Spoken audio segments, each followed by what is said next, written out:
कि जहां भी आप काफिरों को पाओ वहां उनका कत्ल करो।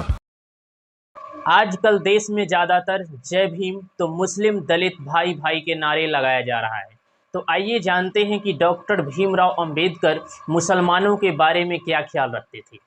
1945 में डॉक्टर भीमराव अंबेडकर ने एक किताब लिखा, पाकिस्तान और पार्टीशन ऑफ इंडिया, जिसमें उन्होंने लिखा है कि भारत के सभी मुसलमानों को पाकिस्तान भेज देना चाहिए, क्योंकि जब तक एक भी मुसलमान भारत के धरती पर है तब तक यहाँ संपूर्ण शांति नहीं हो सकती, क्योंकि मुसलमान कभी भी हिंदुओं का सरकार स्वीकार नहीं करता है। मुसलमान शरिया कानून को देश के कानून से ऊपर मानते हैं।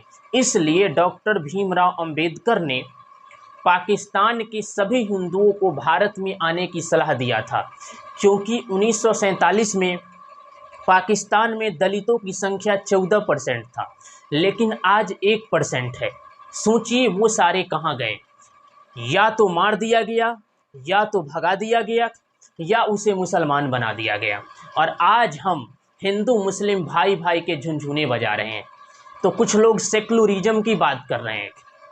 मैं आपको बता दूं, इस वक्त सेक्युलरिज्म एक ऐसी ट्रेन है जिसे चला भी हिंदू रहा है और उसमें कुचला भी हिंदू ही जा रहा है, और जो चुप होके मौन होके जो तमाशा देख रहा है वो भी हिंदू ही है।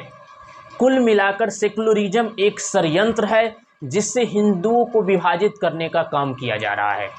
इसलिए एक रहे अनेक नहीं। आपको क्या लगता है, जिसका मजहब वंदे मातरम कहने का इजाज़त नहीं देता, क्या उसका मजहब अन्य धर्मों के साथ भाईचारा निभाने का इजाज़त देगा? याद रहे, बाबा साहब का संविधान तभी तक है जब तक भारत में हिंदू बहुसंख्यक है। जिस दिन मुस्लिम बहुसंख्यक हुआ, बाबा साहब का संविधान फाड़ दिया जाएगा। मैं गारंटी के साथ कहता हूँ, अगर हमारे बातों पे यकीन न हो तो कोई एक ऐसा देश बताओ जहां मुस्लिम बहुसंख्यक हो और वह देश सेक्युलरिज्म हो।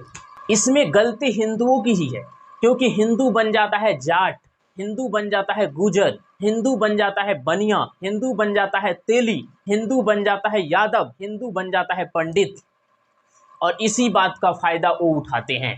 अरे हिंदू बनना सीखो। कंधों से ऊंची कोई छाती नहीं होती और धर्म से बड़ी कोई जाति नहीं होती। जब दीपक ही नहीं बचेगा तो बाती का क्या करोगे, और जब धर्म ही नहीं बचेगा तो जाति का क्या करोगे? एक बात बताइए, 1947 में भारत का विभाजन हुआ, जिसमें मुसलमान को पाकिस्तान मिला, उसके बाद बांग्लादेश मिला, लेकिन हिंदुओं को क्या मिला?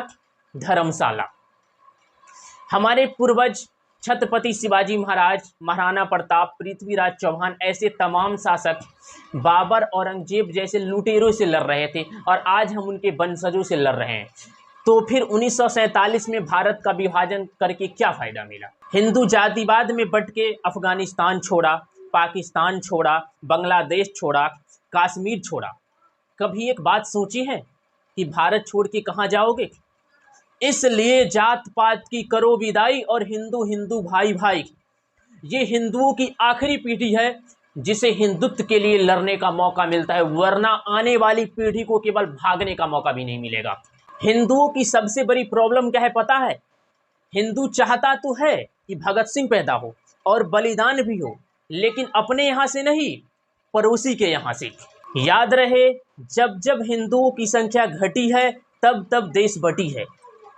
कुछ लोग कहते हैं कि मैं भड़काऊ बयान देता हूं। अगर हिंदुओं को एक करने की बात भड़काऊ बयान है तो ये होते रहना चाहिए।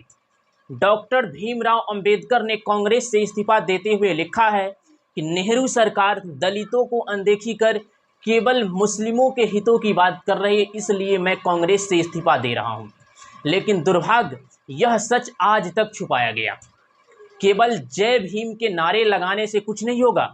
डॉक्टर भीमराव अंबेडकर की विचारों पे चलने का प्रयत्न कीजिए, क्योंकि जिस तबलीगी जमात को डॉक्टर भीमराव अंबेडकर ने 1955 में बैन करने की मांग उठाई थी, उसी तबलीगी जमात के भीम आर्मी तलवे चाट रहे हैं।